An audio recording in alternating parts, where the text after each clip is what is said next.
Segment 1. This will be about dog breeds and their common conditions. Alright, this is Lexicon. She is a pit bull boxer mix.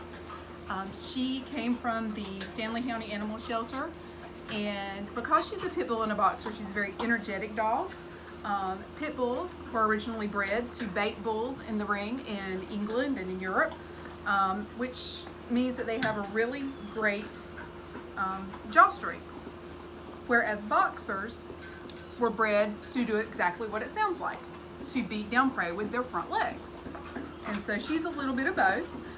Typically both breeds are very jolly, and they stay puppies forever until they get about 10 years old, and then they start calming down. Okay? Isn't that right, Lex? Yeah, right. All right, Flinny. All right, come here, Flynn. This is Flynn. Flynn is a Great Pyrenees, and Great Pyrenees are a breed that are bred in the mountains of France, in the Pyrenees Mountains, and they are bred to work independently and to guard flocks from predators such as wolves and bears. They're very independent dogs, and they think for themselves. They do like cuddles, but for the most part they are roamers. They're used to being able to just roam and guard their flock and take care of them. And the reason that they're white is so that they blend in with their flocks, because generally their flocks are white or beaver color, which the beaver color is what's on his ears. You're right, baby. Who wants to be next? Come here, Alexander. This is Alexander. He is a Dachshund, a standard Dachshund. There are two sizes of Dachshunds. You have miniature Dachshunds and standards. Standards tend to be over 14 pounds, and they are the original Dachshund. Dachshunds are a German breed, and they are bred to hunt vermin, rodents, mice, moles, beavers, weasels, those types of things. So Dachshunds in general have a very high prey drive, and they do like to chase things, but they're also very funny dogs, and they love their humans. I'm done, buddy. This is Daisy May. You can see that Lexi loves everyone. Daisy May is a miniature Dachshund. She is a wire hair Dachshund, and you can tell by her hair, it's very wiry, kind of does what it wants to do. These really don't have a purpose breed-wise other than just a smaller version of a standard Dachshund. They have all the same characteristics. They love to hunt, they love to dig, they're all diggers, and they are particularly fond of going after small rodents and mammals. But typically a miniature is just the same thing as a standard, except we're smaller, right? Yes, we're smaller. They're very feisty. All of the Dachshunds are. Come here, Kermit. Kermit! Come here, Kermit.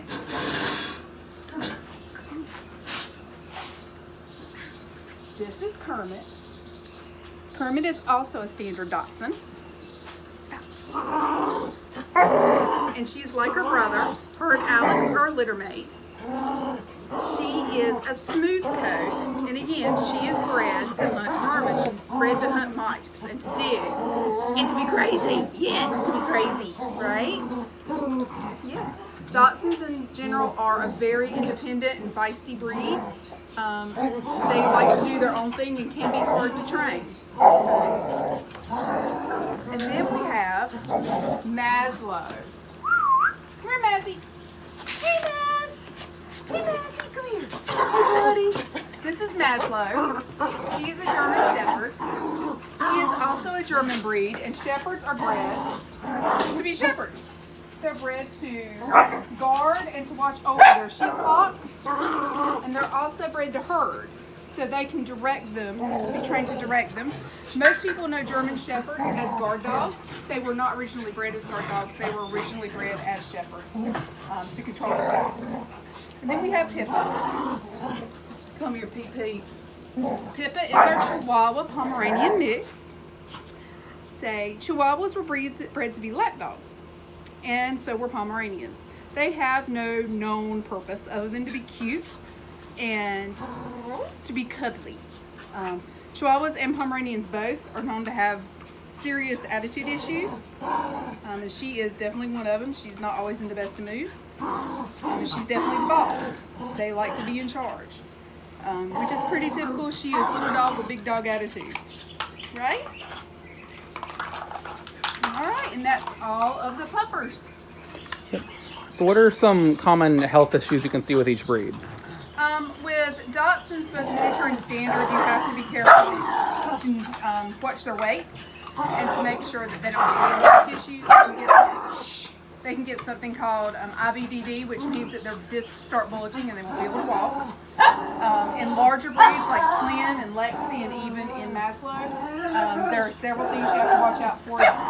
One of the main ones is bad joints. If they're not bred properly, they can have horrible hips and they will end up being lame or having severe arthritis. They can also have something called bloat, where their intestines twist up, and so they can't digest food, and they also can't digest water.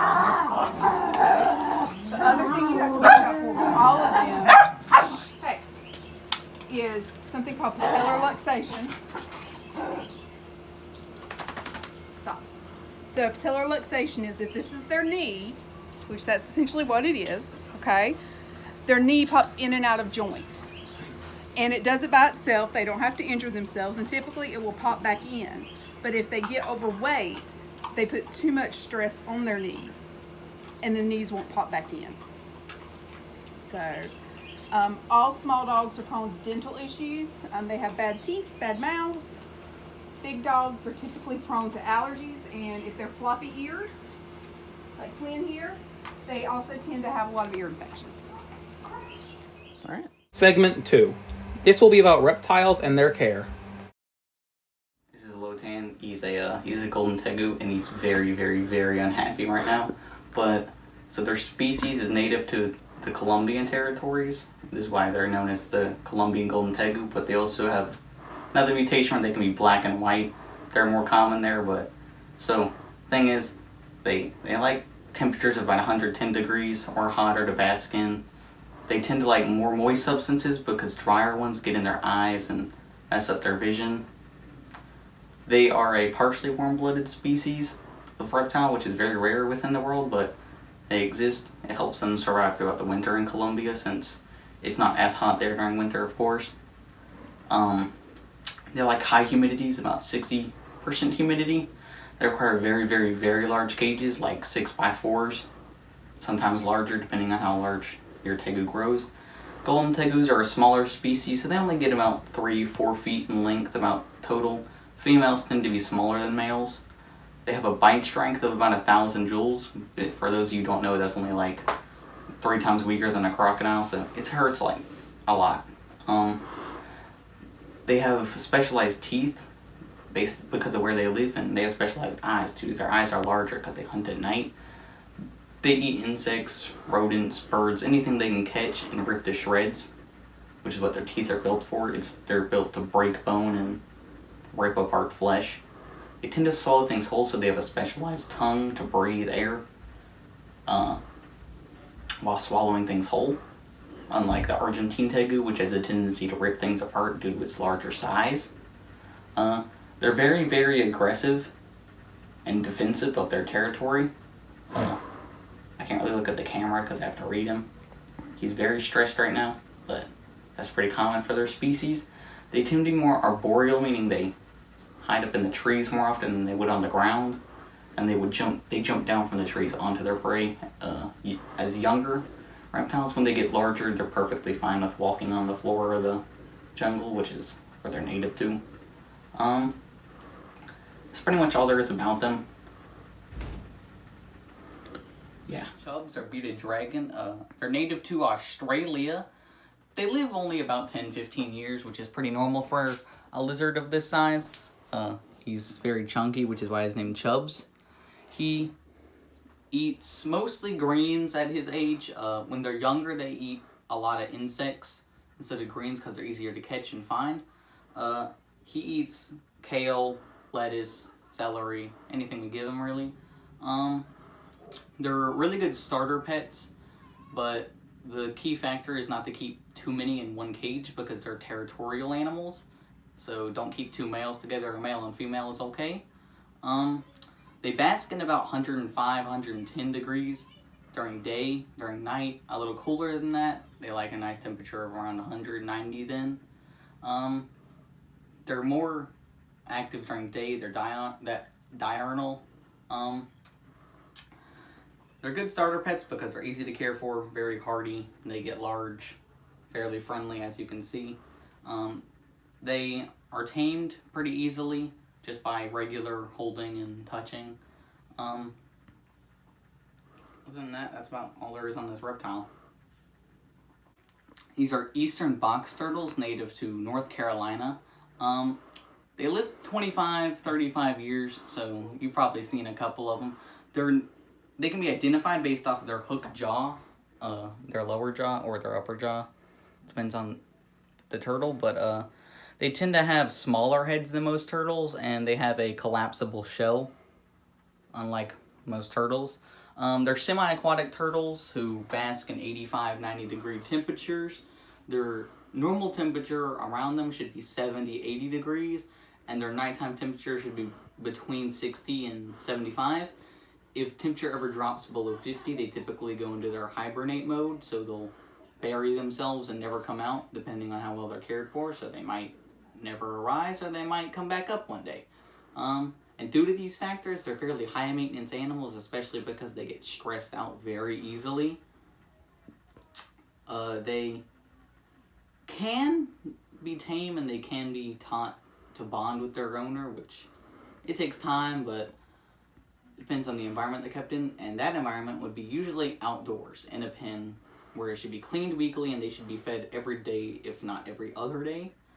We keep ours inside a larger tank because, you know, they got to be cared for well. Other than that, they're fairly okay pets.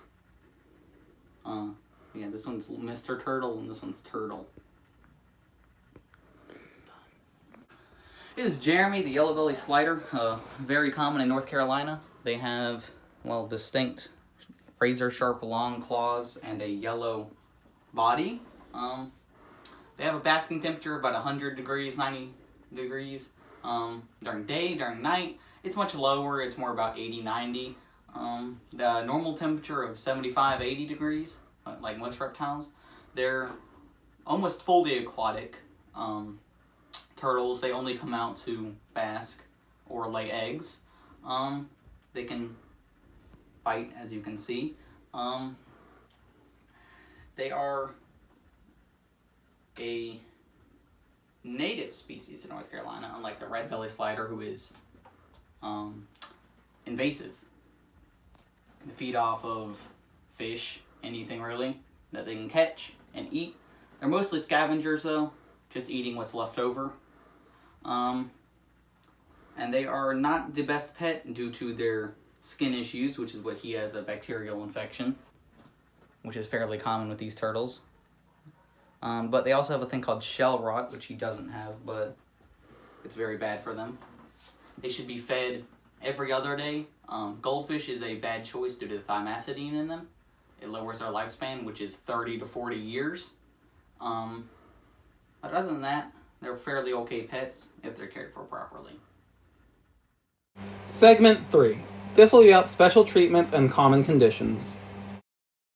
Okay, so with every reptile, they have their own supplements, needs, medical needs, such as box turtles have a tendency to get dry eyes due to the environment they live in. So we give them turtle eye drops to help with that. You put them in like every week, usually. For Jeremy, the yellow belly slider, we have Turtle Fix, which is you put in their water to help with their bacterial skin infections they get, and shell rot. It's fairly cheap, only like $3. And it works well. And then you have the supplements that you give almost every reptile. Turtles are basically one of the only exceptions, since they only eat insects. They get high calcium anyways. And for many large reptiles, you have to use this because they don't get enough bones in their meals to get enough calcium to supply them. So for Chubbs down there, we have calcium sand, which is sand infused with calcium. So it's good for him to eat, and he gets his calcium from that. But we still give him vitamin supplements so that he gets the correct amount of vitamins he needs if he doesn't get that in his required meals. And same for calcium supplements for Lotan, who currently is not big enough to eat mice large enough to give him the proper amount of calcium, so he gets some calcium spray to help give him the proper amount, along with UVB. And if they don't get any of this, then they tend to get very sick and get metabolic bone disease, which is their bones start to deform and don't do well. Their bodies themselves can deform because they can't shed their skin properly or grow new skin correctly, and they tend to die from it, or they have to be euthanized due to this. For turtles such as Jeremy, usually they get bacterial skin infections from the fish that go in there, and they have bacteria on them, and it infects the water, and it just affects their skin badly, which is perfectly normal and natural. A big thing for most reptiles is you don't want to feed them goldfish or anything with thimacidine in them.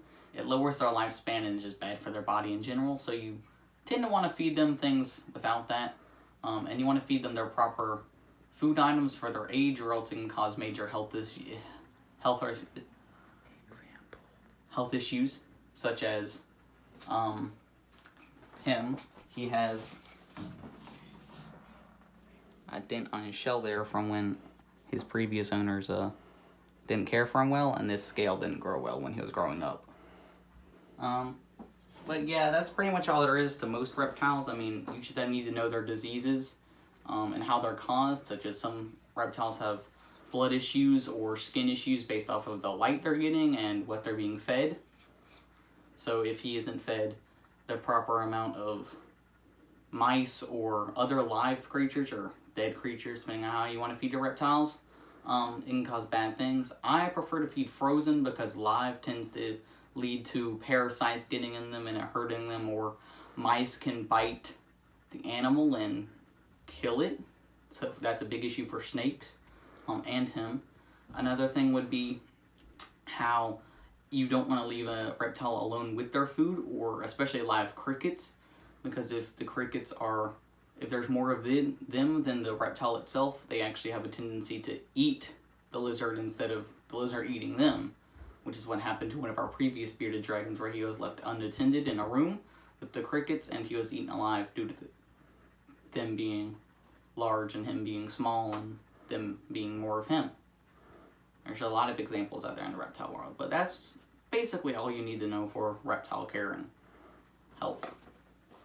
And this concludes this film.